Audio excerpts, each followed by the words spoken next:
I'm Ben from Broil King.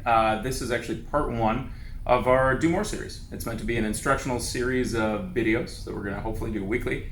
And we're here to teach you how to do more with your Broil King grill and your Broil King grill accessories. So today, myself, our very talented camera person Caitlin, and Jeremy over there, we're going to show you some things you can do with your rotisserie on your Broil King grill and really how it works. So you just bought your Broil King. It came with a rotisserie. So what?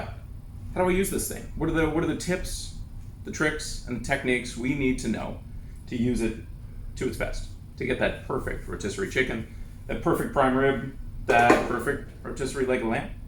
So let's kind of start with what it is. So you got the grill. It came with a rotisserie. It's got this knob on the side. It's got this swingy weight thing. We've got two skewers on here. If it's a Regal 490 like this, the bigger grills come with more of these forks. And then over here we got a motor. But let's look a little bit more closely. So this is the full rotisserie rod, and it's kind of the main piece of the rotisserie kit. So this handle is also the screw that locks the counterbalance, which is what this thing is here, in place. Another lock ring right beside it. We've got a bushing here that lets the rotisserie spin easily in the casting on the barbecue. Two heavy-duty forks to lock your meat in place, because you don't want it flopping around inside the grill and getting hung up. You want it to actually sit in there firmly and rotate as it cooks. And then the motor on the side here, it's a deluxe, what we call auto-reverse motor. So if something does get hung up in your grill, the motor actually makes it spin completely the opposite way. It's kind of the anatomy of the grill. Mounts onto this handy bracket. When you're not using your rotisserie motor, you just take it off, put it inside for storage. So, put it back on there. We'll go back to this. All right, so when you're working with a rotisserie, cooking grid's out. I'm leaving this one in just for some comparison stuff when we're talking about cooking. But when you're cooking with a rotisserie, take your cooking grids out. So I've removed this main grid. We're gonna take out the warming rack. We don't need that either. Set that off to the side. And then basically your meat's gonna get a chance to spin freely in here, in front of that rear burner if your grill came with one. It's not completely essential, but it's gonna be the best experience with rotisserie chicken. We'll talk a little bit more about that in a bit.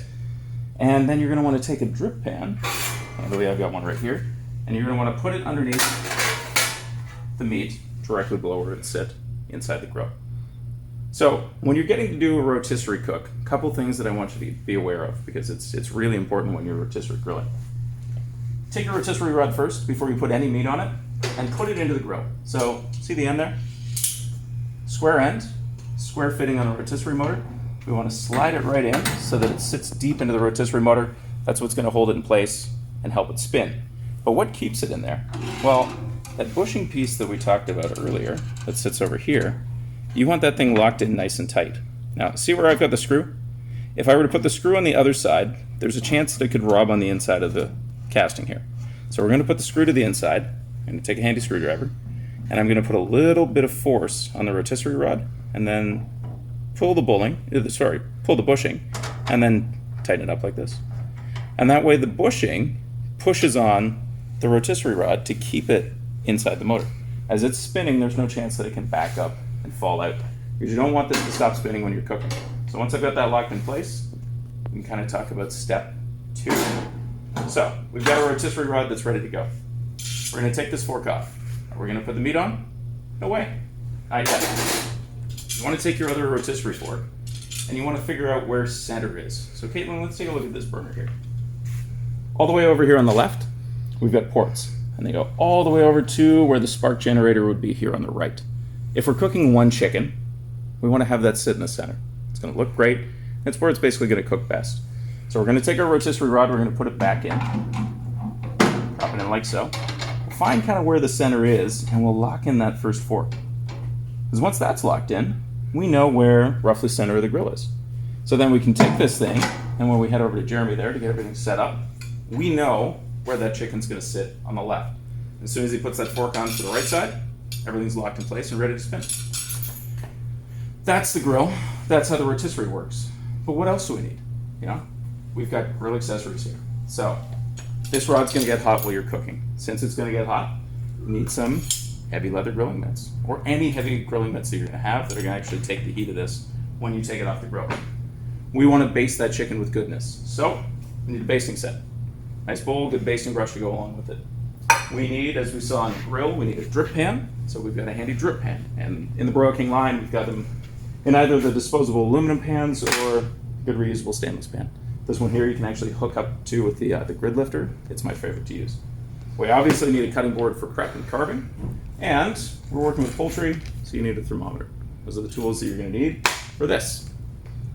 But what about spice?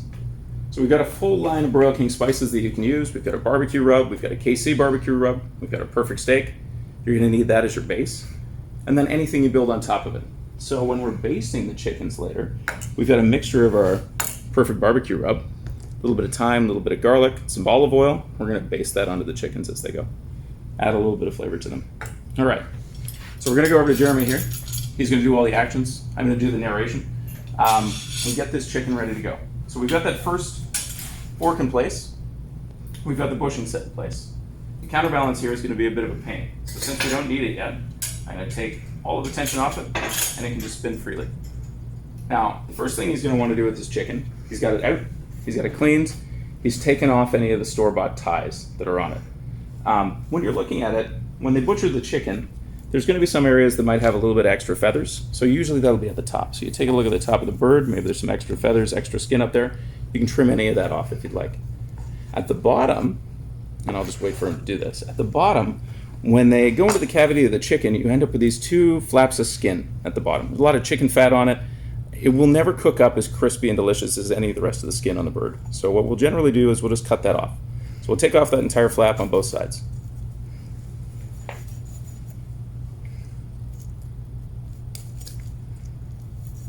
All right. Now the next thing you want to do is think about how you want to flavor this bird. It's pretty common to stuff it with some citrus, and you can do that on a rotisserie as well. Get some nice citrus flavor on the inside of the bird. It adds to the storytelling too when you're cooking for your guests. But what we're going to do today, we're going to keep it simple. So we're going to rub the outside of the bird, but first we're going to start by rubbing underneath the skin.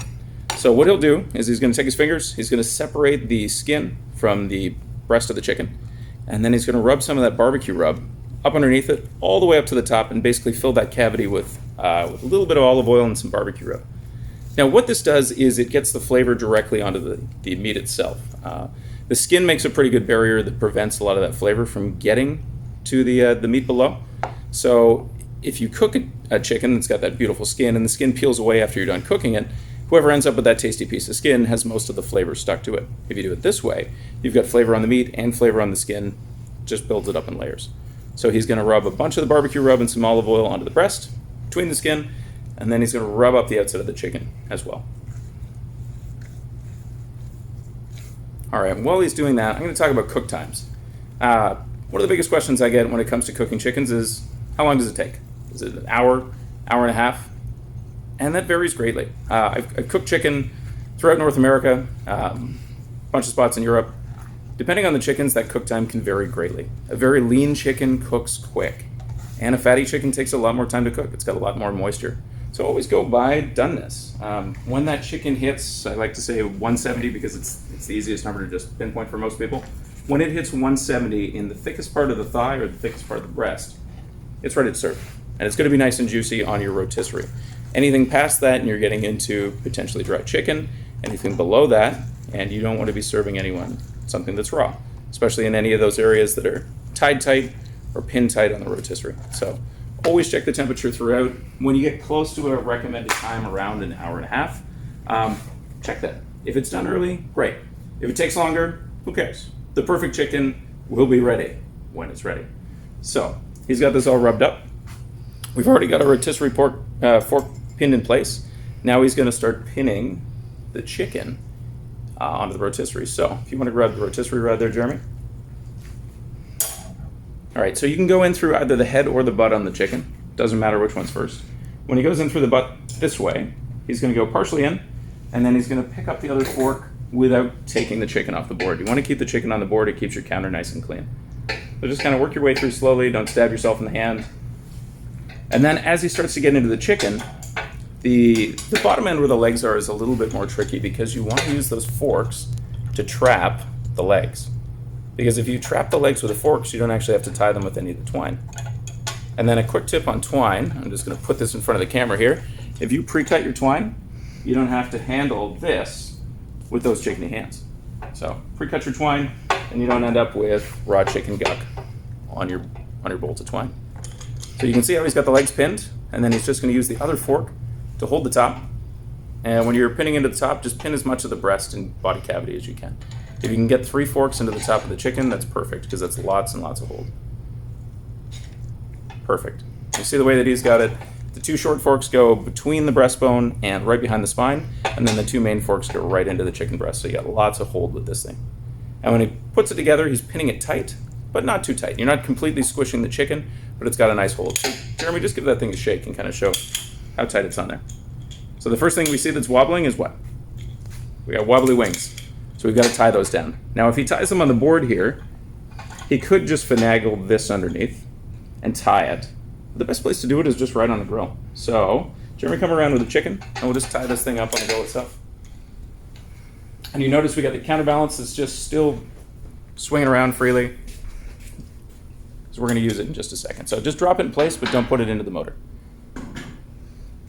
Okay, this is the next thing to watch. I'm going to spin the rod a little bit here, and the chicken is going to want to slump to where it's heaviest. That's where this counterbalance comes in. So now that we know where the chicken's heaviest, on this one spot where that wing's just hanging down, I'll spin it a whole bunch around here to see if we go back to there again. Yeah, that's the heaviest part. So what we're going to do is we're going to take the counterbalance, we're going to go directly opposite, so straight up, and then we're just going to tighten it up and then see if that changes it. Oh, now the counterbalance is the heaviest part, so we got to offset it just a little bit less. So we move that back, lock in place, give her a spin. Pretty close, pretty close. That's pretty good. All right, so now that we've got a good counterbalance against the weight of the chicken so that it spins freely, and this is also lets your motor run for much, much longer. Off-balance loads are not very friendly to a rotisserie motor, so if you can get that load balanced as much as possible, that's super key. So now that we've got our balance, we're going to set the chicken into the motor, drop the bushing down in here so that we know we've got it in the right spot. And then Jeremy, I'll give you some twine. You can tie the wings against the body. If you don't tie the wings up, as they get cooked, the connective tissue starts to break down, any of the fat starts to break down, and there's not a lot holding those wings in place. So tie them against the body, holds them in place, lets them cook up nice and crispy. The tips don't dry out when you do it this way also. And you just end up with chicken wings that are servable rather than just sitting in the bottom of your grill. All right, so our stunt chicken's ready to go. Usually we'll take a knife and trim off a little bit of the extra string here, and this thing's just ready to spin. So now let's go over to a grill that's actually cooking. We can talk about some new things.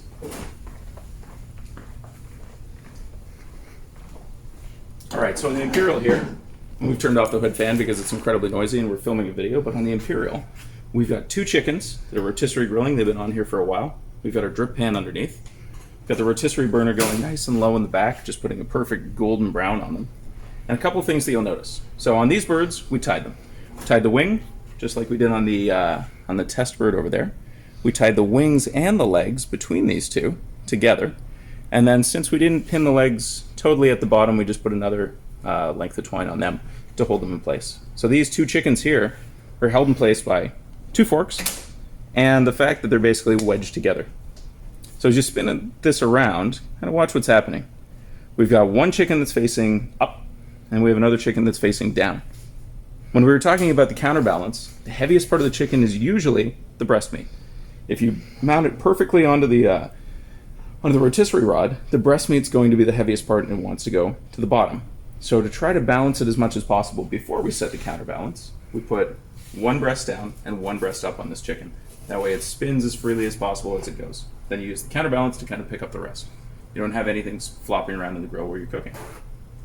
We've got this locked in with 2 skewers, but because this is the Imperial, it actually comes with 4, you can use more skewers on this grill. We're just using 2 to show you as an example because you can cook 2 rotisserie chickens on pretty much anything in our lineup that has a rotisserie. So, nice golden brown on the outside, but as I said before, we've got a basting set with some thyme and some garlic. And as this cooks, we're going to take some of this, and we're just going to baste it onto the outside. And you baste it where you can see that it's starting to dry out. So if you see any areas that are starting to get a little bit of black on them, a little bit too much golden brown, just doesn't look as glossy as it could, just kind of gently baste it. And what you do is scoop as much of the garlic and thyme as you can in the spice. Okay, you can see that. Perfect. And then you just kind of dab it onto the outside of the chicken.